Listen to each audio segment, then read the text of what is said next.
Halo, selamat datang di Hartomotif.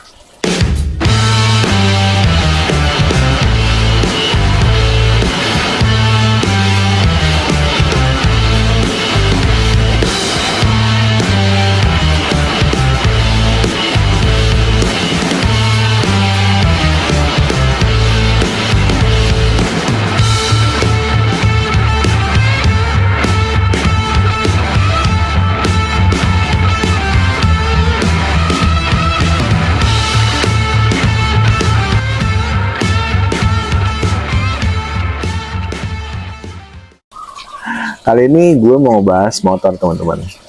Nah, kebetulan kemarin ada postingan dari teman-teman The Dudas Minus One, yaitu ada Raffi Ahmad, ada Dedi Mahendra Desta, ada Gading Martin, sama ada Ariel Noah. Nah, gue mau bahas salah satunya yang relate banget sama kehidupan gue sebelum main di mobil. Oke, jadi gini teman-teman, kita mau bahas tentang yang ini aja dulu. Jadi berhubung videonya juga cukup panjang, karena kita mau bahas tentang sejarahnya. Jadi kalian jangan lupa berhenti dulu sebentar buat subscribe dan like video ini, buat di-share ke teman-teman kalian juga kalau video ini bermanfaat buat kalian.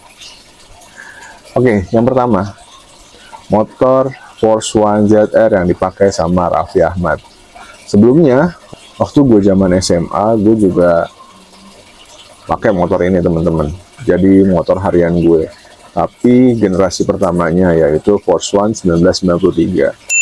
Jadi gue mau langsung flashback aja, mundur jauh tentang sejarah F1 ZR dari pertama sampai dia disuntik mati di tahun 2024. Check it out. Perjalanan bebek sport underbone ini dimulai pada tahun 1992. Kala itu, PT Yamaha Motor Kencana Indonesia atau YMKI meluncurkan Yamaha Force One. Diposisikan sebagai penerus Yamaha Alpha. Secara desain tentu dibuat lebih modis dan aerodinamis. Meskipun pada zamannya Force One bukan salah satu motor dengan desain agresif. Suzuki Crystal pada saat itu lebih dahulu mengusung desain yang lebih meruncing. Akan tetapi Yamaha Force One saat itu langsung digandrungi para anak muda untuk menginginkan speed, sehingga penjualan melebihi dari Suzuki Crystal. Kendati begitu, dia masih menggunakan sistem pendingin YPCS atau Yamaha Performance Cooling System. Teknologi yang pertama menggunakan kipas untuk uap mesin hingga membuat mesin lebih stabil dan tidak overheat saat torsi tinggi. Menggunakan pelek jari-jari dan rem tromol depan belakang membuat tipe ini hanya bertahan pada 3 tahun pertama saja, hingga tahun 1994. Oh iya, sebelumnya motor ini knalpotnya itu sama seperti knalpot model bambu atau yang sering dipakai sama Yamaha Alpha. Di tahun yang sama, Yamaha Indonesia akhirnya meluncurkan Yamaha F1Z. Dengan embel-embel Z di situ, nyatanya hanya mendapatkan ubahan minim. Bentuk tubuhnya pun gak ada perubahan. Hal baru cuma terletak pada sektor kaki-kaki depan.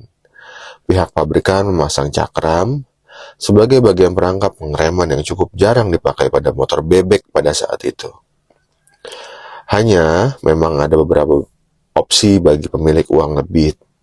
YMKI turut merilis Yamaha F1Z Special Edition, tepatnya pada tahun 1996. Perbedaannya juga nggak banyak. Cuma ada behel pegangan di jok belakang dan penambahan aksen krom di beberapa bagian, yang disebut sebagai F1Z Pernacle. Oh iya, ada juga Yamaha F1Z yang diburu sampai saat ini, yaitu F1Z Albino, dengan bodi putih asli keluaran Yamaha Motor Kencana Indonesia. Setahun berikutnya, Yamaha Indonesia membuat terobosan yang luar biasa, mengganti semua desain, mengganti semua bentuk, livery, dan lain-lain menjadi F1ZR pada tahun 1996. Secara kasat mata terlihat jelas, bodinya kian sporty. Terlihat dari bentuk tubuh yang meruncing di bagian depan, desain headlamp juga lebih besar ketimbang Yamaha F1Z. Bentuk kotak-kotak di sini sudah mulai membulat. Dia tetap masih menggunakan semi otomatis, Tapi saya pernah melihat nih F1Z tanpa kopling sama sekali. Kebetulan teman saya pernah memilikinya. Pada tahun 2000-an akhirnya Yamaha Motor Kencana Indonesia meluncurkan yang Yamaha F1ZR Full Clutch, teman-teman. Nah, yang Full Clutch ini benar-benar kopling manualnya berfungsi dengan selayaknya kopling biasa. Yang menjadi evolusinya lagi adalah segala macam perangkat seperti kaki-kaki, knalpot, itu sudah berbentuk racing.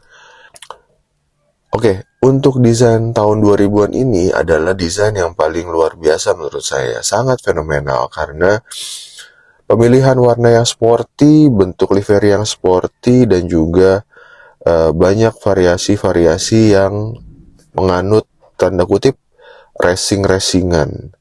Pada saat itu, tahun 2000, event road race di tanah air bahkan lebih sukses dibandingkan event-event lokal sebelumnya.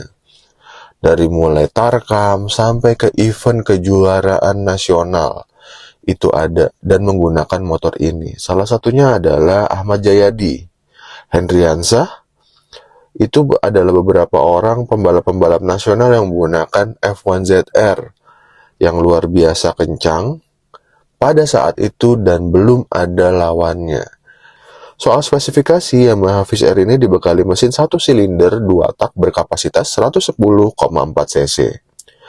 Rasio kompresinya ada di 7,1:1 sehingga karburator Mikuni VM20 memudahkan untuk mengalir tenaga sebesar 11,8 horsepower di 7.500 rpm. Kemampuan ini juga ditunjang sama dimensinya, teman-teman. Dimensinya itu panjangnya 1870 mm, lebarnya cuma 670 mm, dan tingginya cuma 1040 mm. Nah, yang nggak kalah luar biasa lagi adalah motor ini ringan banget, teman-teman. Cuma 95 kg saja. Jadi dengan bobot dan torsi yang seperti itu memudahkan motor ini untuk bisa lari lebih kencang. Tapi gue nggak tahu juga ya, teman-teman ya. Setahu gue, torsinya F1Z itu justru lebih kencang dibandingkan F1ZR. Tapi ya mungkin gigi rasionya beda kali ya. Tapi yang tahu mungkin bisa komen di kolom komentar perbedaannya apa F1Z sama F1ZR. Nah, pada tahun 2003, Yamaha Indonesia berinisiatif untuk menawarkan edisi spesial nih, teman-teman. Yaitu Yamaha F1ZR Marlboro Edition. Meskipun sebelumnya di tahun 2022 Yamaha Motor Kencana Indonesia juga mengeluarkan livery khusus untuk Yamaha Caltex, yaitu liverinya yang dipakai sama Ahmad Jayadi dan Roy Adrianto yang saat itu bernaung di tim balap Yamaha Caltex. Motor-motor yang kayak gini nih yang bikin akhirnya menjadi buruan dan bener-bener dicari sampai ke harga yang paling luar biasa fantastis. Terakhir gue denger itu adalah harganya sampai di 85 juta. Original dan low kilometer. Bukan restorasi ya, teman-teman ya. Dan motor ini jarang banget ditemuin. Gitu. Tapi urusan satu ini bukan jadi soal ya. Karena yang biasa-biasa aja sekarang mungkin harganya yang normal itu di angka 7-8 juta. Itu F1ZR yang biasa-biasa aja. Nah, kenapa F1ZR lebih banyak digandrungi sama anak muda? Karena pada saat itu 2 tak ada RX King, teman-teman. RX King yang notabene-nya itu adalah motor laki atau motor batangan lurus dengan tangki di atas. Itu desainnya tidak sesuai sama desain tahun 2000-an. Desain tahun 2000-an itu lebih meruncing, tidak kotak-kotak seperti Yamaha RX King pada saat itu. Meskipun demikian, Yamaha RX King tetap punya pamornya di pasarnya sendiri. Karena RX King ini adalah motor yang sangat durability-nya sangat tinggi, teman-teman. Di lain kesempatan pasti gue bakal bahas tentang RX King ini. Karena gue juga sempat megang RX King ini setahun sampai 2 tahunan lah. Luar biasa ya. Sebenarnya motor-motor dua tak ini adalah motor-motor untuk investasi menurut gue.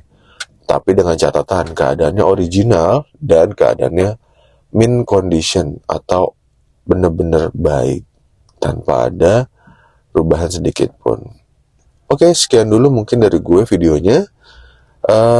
Sampai ketemu di lain kesempatan. Sekali lagi gue minta maaf atau ada yang kurang-kurang di video ini, tolong teman-teman bantu koreksi. Tulis di kolom komentar. Jangan lupa like, share, dan subscribe video-video dari Hartomotif. Terima kasih banyak teman-teman udah nonton sampai akhir.